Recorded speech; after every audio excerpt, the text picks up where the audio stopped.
दोस्तों, आज हम इस वीडियो में जानेंगे श्री खाटू श्याम जी कौन हैं और खाटू श्याम जी के नाम 3 बाणधारी नाम कैसे पड़ा। राजस्थान के सीकर जिले में श्री खाटू श्याम जी का सुप्रसिद्ध मंदिर है। वैसे तो खाटू श्याम बाबा के भक्तों की कोई गिनती नहीं, लेकिन इनमें खासकर वैश्य, मारवाड़ी और व्यवसायी वर्ग अधिक संख्या में है। श्याम बाबा कौन थे, उनके जन्म और जीवन चरित्र के बारे में जानते हैं इस लेख में। श्री खाटू श्याम जी का असली नाम बर्बरीक है। खाटू श्याम बाबा घटोत्कच और नागकन्या मोरवी के पुत्र हैं। 5 पांडवों में सर्वाधिक बलशाली भीम और उनकी पत्नी हिडिंबा बर्बरीक के दादा दादी थे। कहा जाता है कि जन्म के समय बर्बरीक के बाल बब्बर शेर के समान थे, अतः उनका नाम बर्बरीक रखा गया। महाभारत की एक कहानी के अनुसार बर्बरीक का सिर राजस्थान प्रदेश के खाटू नगर में दफना दिया गया था, इसलिए बर्बरीक का जन्म खाटू श्याम बाबा के नाम से प्रसिद्ध हुआ। बर्बरीक का नया नाम श्याम बाबा कैसे पड़ा, आइए इस कहानी को जानते हैं। बर्बरीक बचपन में एक वीर और तेजस्वी बालक थे। बर्बरीक ने भगवान श्री कृष्ण और अपनी माँ मोरवी से युद्ध कला कौशल सीखकर निपुणता प्राप्त कर ली थी। बर्बरीक ने भगवान शिव की घोर तपस्या की थी, जिसके आशीर्वाद स्वरूप भगवान शिव ने बर्बरीक को 3 चमत्कारी वरदान प्रदान किए। इसी कारणवश बर्बरीक का नाम 3 बाणधारी के रूप में भी प्रसिद्ध है। भगवान अग्निदेव ने बर्बरीक को एक दिव्य धनुष दिया था, जिससे वो तीनों लोकों पर विजय प्राप्त करने में समर्थ थे। जब कौरवों और पांडवों का युद्ध होने की सूचना बर्बरीक को मिली तो उन्होंने भी युद्ध में भाग लेने का निर्णय लिया। बर्बरीक ने अपनी मां का आशीर्वाद लिया और युद्ध में हारते हुए पक्ष का साथ देने का वचन देकर निकल पड़े।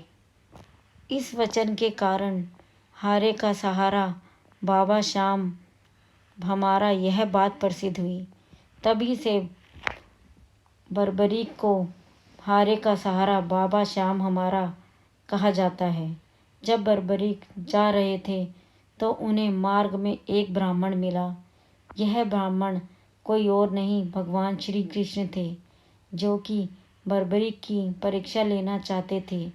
ब्राह्मण बने श्री कृष्ण ने बर्बरीक से प्रश्न किया कि वो मात्र 3 बाण लेकर लड़ने को जा रहा है। मात्र 3 बाण से कोई युद्ध कैसे लड़ सकता है।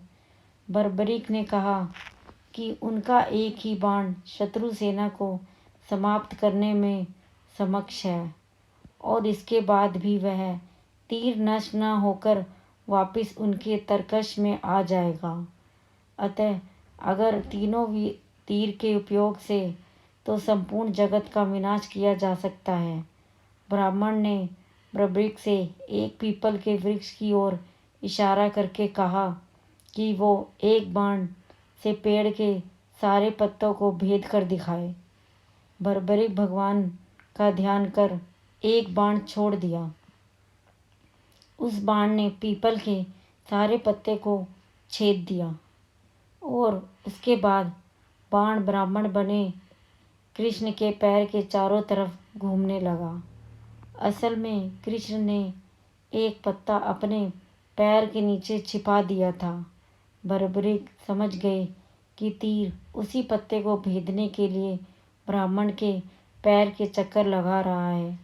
बर्बरीक बोले, हे ब्राह्मण, अपना पैर हटा लो, नहीं तो ये आपके पैर का वेद देगा। श्री कृष्ण बर्बरीक के पराक्रम से प्रसन्न हुए। उन्होंने पूछा कि बर्बरीक किस पक्ष की तरफ से युद्ध करेंगे। बर्बरीक बोले कि उन्होंने लड़ने के लिए कोई पक्ष निर्धारित किया है, वो तो बस अपने वचन अनुसार हारे हुए पक्ष की ओर से लड़ेंगे। श्री कृष्ण यह सुनकर विचार मग्न हो गए, क्योंकि बर्बरीक के इस वचन के बारे में कौरव जानते थे। कौरवों ने योजना बनाई थी कि युद्ध के पहले दिन वो कम सेना के साथ युद्ध करेंगे। इससे कौरव युद्ध में हारने लगेंगे, जिसके कारण बर्बरीक कौरवों की तरफ से लड़ने आ जाएंगे। अगर बर्बरीक कौरवों की तरफ से लड़ेंगे तो उनके चमत्कारी बाण पांडवों का नाश कर देंगे।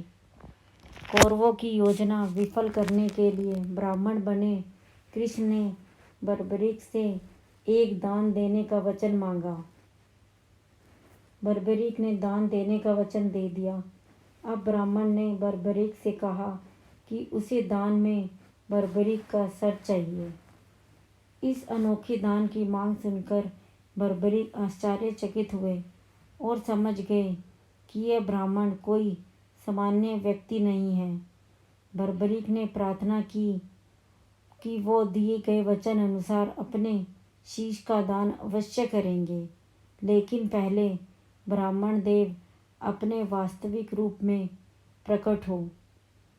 युद्ध अपनी आंखों से देखने की इच्छा है। श्री कृष्ण बर्बरीक की वचनबद्धता से प्रसन्न होकर उसकी इच्छा पूरी करने का आशीर्वाद दिया। बर्बरीक ने अपना शीश काटकर कृष्ण को दे दिया। श्री कृष्ण ने बर्बरीक के सर को 14 देवियों के द्वारा अमृत से सींचकर युद्ध भूमि के पास एक पहाड़ी पर स्थित कर दिया, जहाँ से बर्बरीक युद्ध का दृश्य देख सके। इसके पश्चात कृष्ण ने बर्बरीक के धड़ का शास्त्रोक्त विधि से अंतिम संस्कार कर दिया। महाभारत का महान युद्ध समाप्त हुआ और पांडव विजयी हुए।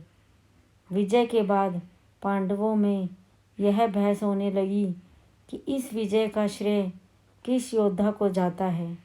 श्री कृष्ण ने कहा, चूंकि बर्बरीक इस युद्ध के साक्षी रहे हैं, अतः इस प्रश्न का उत्तर उन्हीं से जानना चाहिए, क्योंकि बर्बरीक ने यह युद्ध पूरा देखा था। तब परमवीर बर्बरीक ने कहा कि इस युद्ध का विजय का श्रेय एकमात्र श्री कृष्ण को जाता है, क्योंकि यह सब कुछ श्री कृष्ण की उत्कृष्ट युद्ध नीति के कारण ही संभव हुआ।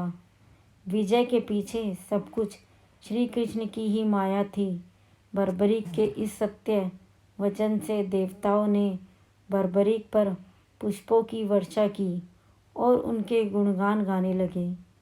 श्री कृष्ण वीर बर्बरीक की महानता से अति प्रसन्न हुए और उन्होंने कहा, हे वीर बर्बरीक, आप महान हैं। मेरे आशीर्वाद स्वरूप आज से आप मेरा नाम श्याम से प्रसिद्ध हो जाओगे। कलयुग में आप कृष्ण अवतार रूप में पूजे जाएंगे और अपने भक्तों के मनोरथ पूर्ण करेंगे।